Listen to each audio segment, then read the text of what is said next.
There's no doubt today's wind turbines can be big. This tower alone stands 250 feet tall and weighs in at about 60 tons. And that's not counting the nacelle, the hub that sits on top of the tower. It tips the scale at 187,000 pounds.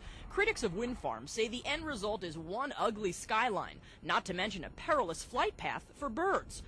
But then there are the believers. When I see them on the landscape, I think it's a good idea. We're ruining the earth, and it's time that we pay attention to what we're doing.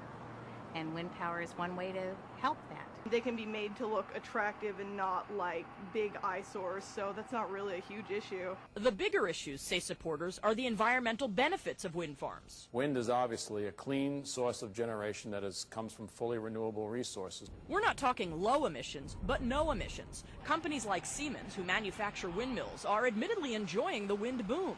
The wind industry has grown some 22% in the last 5 years, and demand is at an all-time high. Well, our goal is clear, and that's to be one of the top 3 providers in the world for wind turbine generators. And it's not just big business reaping the benefits. With turbine shipments arriving near daily, wind now represents 20% of this port's annual revenues. And the complement of manpower from the local longshore union is here at the port every day, assisting to move trucks out in an efficient manner and taking good quality care of the cargo.